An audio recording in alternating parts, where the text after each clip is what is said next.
abortion, taxes, and the war on terrorism, they're polar opposites, McCain and Giuliani. Giuliani cut taxes in New York City.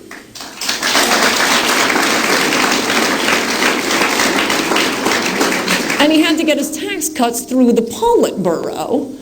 Running for president, he proposed the biggest tax cut in U.S. history. And on the other side, McCain was one of 2 Republicans to vote against Bush's tax cuts twice. On terrorism, Giuliani enthusiastically supports torturing terrorists.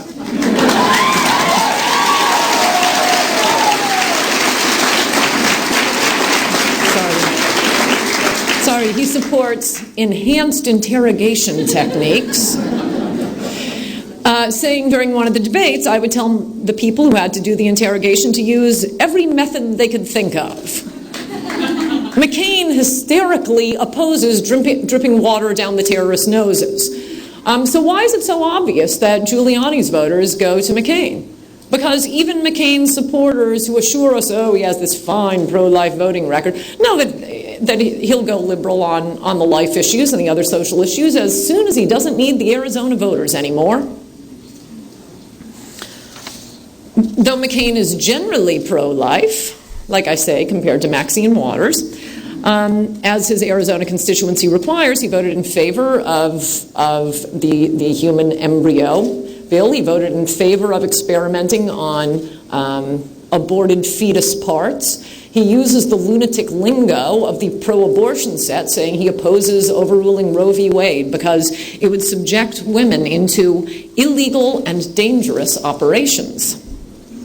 Not as dangerous as having their bodies ripped apart by suction devices, but still pretty dangerous. This argument that we can't pass a law because the people who don't like the law would engage in dangerous conduct has always struck me as kind of a fishy argument. But if McCain buys into it, I think those of us who support tax cuts should threaten to engage in illegal and dangerous tax evasion schemes.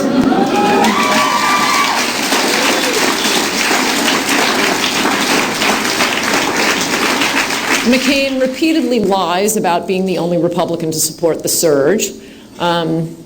I guess that's just out of force of habit, because he often is the only Republican to support this or that policy, such as stifling campaign speech, global warming hooey, amnesty for illegal aliens.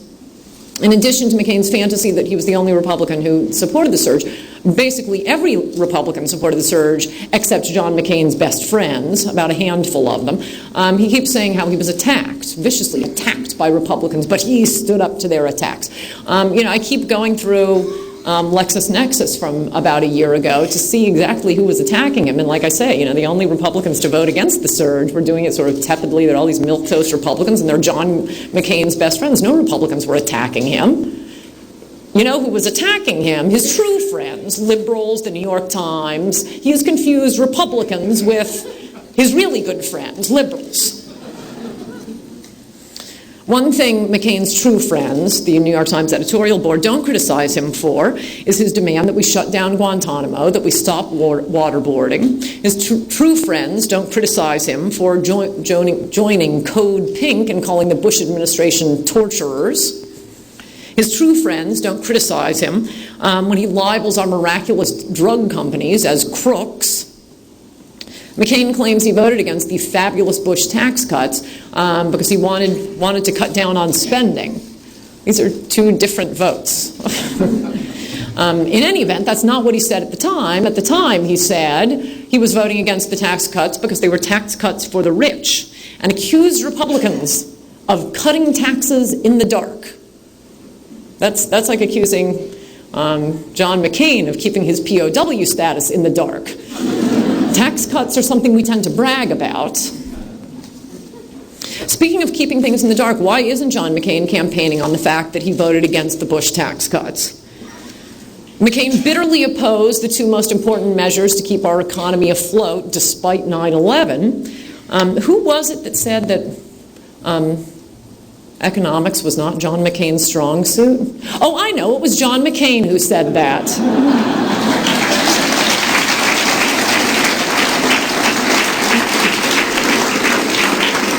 McCain uses the boilerplate language that he'd appoint judges who would strictly interpret the Constitution. But if they strictly interpret the Constitution, they're going to have to vote to overrule McCain-Feingold.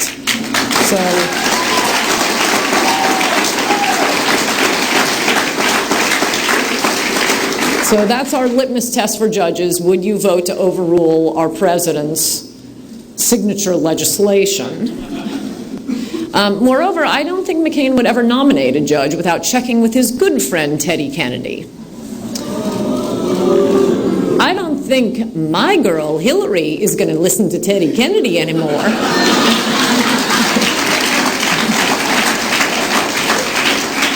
All of this is what John McCain said when he was seeking votes in Arizona.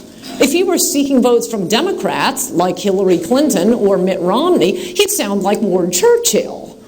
But don't worry, he's saving that for his first State of the Union address. Republicans, to paraphrase Oscar Wilde, are putting hope above experience, imagining that Republican Party norms will rein McCain in. No, to the contrary, at his age, he's going for posterity. What does he have to lose? He's looking for the New York Times obituary. He's not going to be... old people always get more liberal. They're all looking at their obituaries. McCain doesn't care about alienating the Republican base. That ship has sailed. Move on, to quote John McCain's friends. He'll want to be a president above recrimination, which means he'll be running to the bosom of his liberal friends. And if he really sells us out, he can go out in a blaze of liberal glory. He's like David Brock with less name recognition. If McCain is the Republican nominee, and it's close, a serious case could be made to vote for Hillary Clinton with the same distaste expressed by Churchill when he allied with Stalin to go against Hitler. And by the way, I'm not equating Hillary with Stalin, and for any of Stalin's descendants who interpreted it that way, I apologize.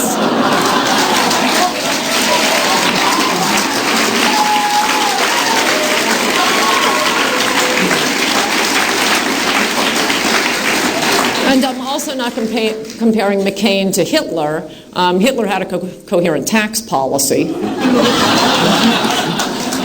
The point is that in politics, sometimes principle can be advanced through expedient alliances. My argument is serious, and people have to be in a calm mood to hear it. This is a bleak period in American history. A serious case can be made that Hillary would be the more conservative president than John McCain. For one thing, she won't want to be the first girl president who loses a war, who snatches defeat from the jaws of victory in Iraq. Also, she's kind of a hateful person, so I think she'd actually enjoy torturing them at Guantanamo.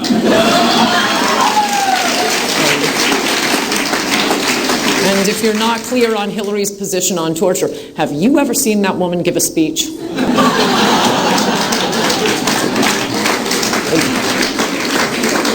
They'd pipe in her speeches and they'd be begging, bring back the waterboarding.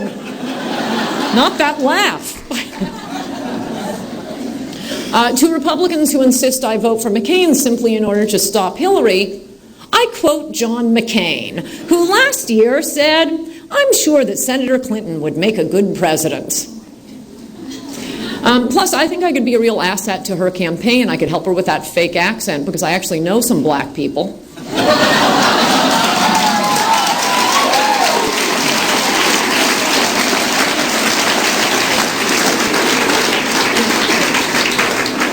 Indeed, I think the only way I can promise I won't vote for Hillary is if John McCain takes her as his vice president.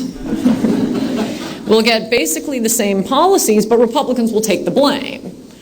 You may say, what is the point in even bringing this up now? He appears to be our nominee. For one thing, I think it's true. For another thing, liberals always do rotten things, and then they turn around and blame it on conservatives. The perfect example of that was when the former President Bush swore up and down we didn't trust him. Even after spending 8 years with Reagan, we didn't trust him.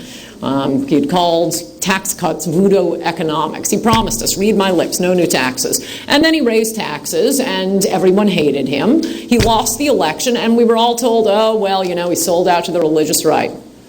No, he raised taxes.